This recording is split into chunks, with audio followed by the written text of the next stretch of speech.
नवीन collector या ठिकाणी यांनी चार्ज घेतलाय. 2 महिन्यापूर्वी मी सांगितलेलं, मला आठवत असेल की पहिली विकेट 2 महिन्यात कलेक्टरची झाली आणि तसं साबित झालं, तसं सिद्ध झालं. आज नवीन कलेक्टरनी चार्ज घेतलाय कारण जुन्या कलेक्टरनी स्वतःहून कदाचित नागपूरला बदली करून घेतली.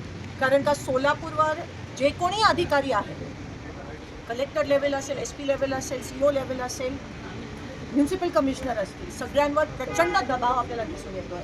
हातबळ झालेत अधिकारी. खरं तर मला अधिकाऱ्यांचं वाईट वाटतंय की एवढं संविधानाची शपथ घेऊन एवढे कष्ट करून इथपर्यंत येतात, कष्ट करून, आणि राज्यकर्त्यांच्या दबावामुळे, एका ठराविक विचारसरणीमुळे ह्यांच्यावर प्रचंड दबाव आणि प्रेशर की विरोधी पक्षाचं काम करू नका, आणि त्या गोष्टीला प्रत्येक एक करून हे अधिकारी बिचारे बळी पडतात. आम्ही अधिकाऱ्यांच्या बाजूने बोलतोय, पण पूर्ण सिस्टीमच अशी खराब झाली आहे की अधिकाऱ्यांचा रिस्पेक्ट राहिला नाही.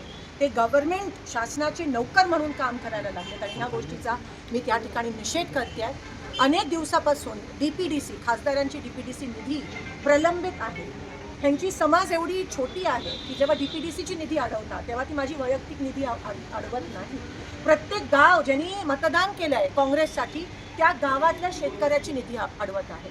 कुठे DPची, कुठे रस्त्याची, कुठे गटाराची, कुठे समाज मंदिराची. प्रत्येक गावातला शेतकरी हा आतुरतेने वाट बघतोय की आमची कामं कधी मंजूर होतात. मग हा सरकारकडून, पालकमंत्र्यांकडून होणारा खूप मोठा पाप आणि अन्याय आहे आमच्या शेतकऱ्यांवर. कारण का इथे MVAचे खासदार असल्यामुळे, काँग्रेसचे खासदार असल्यामुळे जाणून बुजून ही निधी अडवण्यात आली आहे. काही अधिकाऱ्यांशी जेव्हा मी फोनवर बोलते तेव्हा ते म्हणतात की मॅम आप समज सकते हो ना हमारे ऊपर कितना प्रेशर है. मला मी नाव घेऊ इच्छित नाही, पण हे प्रेशर आहे, हा दबाव आहे.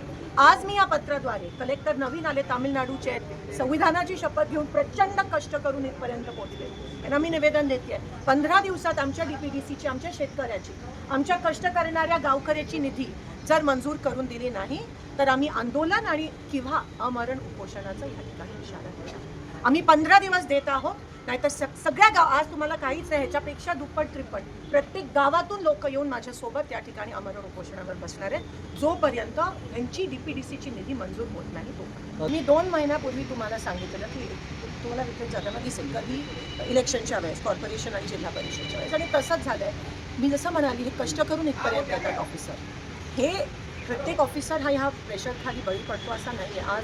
आजकालचे ऑफिसर खूप कॉन्शियन्शियस झालेत आणि कष्ट करून इथपर्यंत आले. ते खरंच देशासाठी, तालुक्यासाठी, गावासाठी, जिल्ह्यासाठी काहीतरी करू इच्छिते. जेव्हा त्यांच्यावर एवढं मोठं प्रेशर येतं, आणि मी नाव घेऊ इच्छित नाही, पण माझं त्यांचं अनेकदा संभाषण होतं, म्हणजे मॅम मैं क्या कर सकता, असं जर त्यांना त्यांच्याकडून वक्तव्य येत असेल तर 100% त्यांनी स्वतःहून अजून किती प्रेशर, किती बळी. आणि शेवटी ज्या संविधानाची शपथ घेऊन तुम्ही इथे येता, जर जाणून बुजून प्रेशरमुळे तुम्हाला त्या संविधानाच्या विरोधात जाणं लागत असेल तर तुमचा जो आतमधला आवाज आहे तो किती तुम्हाला छळत असेल की कशासाठी आलात आणि काय करताय. कोणाचा दबाव आहे नेमका? मी जाहीरपणे बोलते आहे, प्रस्थापितांचा आहे, BJPचा आहे, वरपासून खालपर्यंत आहे, पालकमंत्र्यांचा दबाव आहे, इथे जेवढे सत्ताधारी आहेत त्या सगळ्यांचा दबाव आहे की काँग्रेसच्या खासदारांची कामं करू नका. पण जेव्हा तुम्ही आमची कामं थांबवता तेव्हा आमचं काम थांबवत नाही. ती तुमच्यासाठी तुमची कामं असतील, कारण का प्रत्येक कामातून तुम्ही काय कट घेता हे आम्हाला माहिती आहे, पण ही गावकऱ्यांची कामं आहे जे थांबवण्याचं तुम्ही पाप करत. सगळे मोहोळचे जे आहेत, पाबरी, येवती, खंडाळी आणि काही मंगळवेढ्याचे पण शेतकरी इथे आले. त्यांचे पंचनामे देखील झाले नाही आहेत. त्यांना असं सांगण्यात आले की एकदा तुम्हाला जर विमा मिळाला असेल, अतिवृष्टीची मदत मिळाली असेल तर त्या पिकासाठी तुम्हाला परत एकदा मिळणार नाही आहे. असा पण अन्याय करतात. मागच्या वेळेस आपण ओला दुष्काळ जाहीर करा अशी मागणी केलेली आणि कर्ज माफ करा, पण ते केलं नाही आहे. उलट काहीतरी तुटपुंजी मदत करून शेतकऱ्यांना समाधान करण्याचा अपयशी ठरतंय. हायकमांडच्या लेवलला आणि पक्षश्रेष्ठींकडे चर्चा. एकीकडे सरकार असं सांगतात, मुख्यमंत्री सांगतायत की आम्ही शेतकऱ्यांना मोफत वीज देऊ, मात्र 13 तास लोड शेडिंग ग्रामीण भागामध्ये तुम्ही लोड शेडिंग बघा, रात्री 13 तास पण आता गरमीचे दिवस असतात, गुरांना पिकाला पाणी लागतं, आणि एवढं लोड शेडिंग महाराष्ट्रात चालू आहे. देशभरात फक्त महाराष्ट्रात लोड शेडिंग चालू आहे, आणि हे येणाऱ्या दिवसात अजून वाईट होणार आहे असं मला वाटतं. LPGवर कोणी बोलायला तयार नाही आहे, तेलावर कोणी बोला, त्या सगळ्या फॅक्टऱ्या बंद पडल्यात आणि लोक बेरोजगार झाले, आणि लोड शेडिंग इतक्या मोठ्या प्रमाणात या ठिकाणी होते, आणि सरकार हात वर केले. खरं तर वीज बिल माफ करायला पाहिजे होतं, कर्ज माफ करायला पाहिजे होतं, पण ते काही केलं नाही. उलट दुष्काळात 13वा महिना हा शेतकऱ्यांवर दोन्ही करून शेतकऱ्यांचं मरण. तरी बंदी ट्रम्प करतोय. बोले तसे मोदीजी डोले असं दिसतंय आपल्याला. कारण का ऑपरेशन सिंदूर सीज फायर त्यांनी अनाऊन्स केलं, टॅरिफ वाढवले. उद्या हे माझे शेतकरी पिकवत आहेत, तोच पीक जर अमेरिकेवरून येणार असेल तर ह्यांचं कोण बघणार? त्यावर स्पष्टता नाही आहे. जर त्यांनी डील केलं अमेरिकेसोबत त्यावर स्पष्टता नाही आहे. आणि आज LPGचं शॉर्टेज आहे सगळीकडे. LPGच्या सिलेंडरच्या गॅसच्या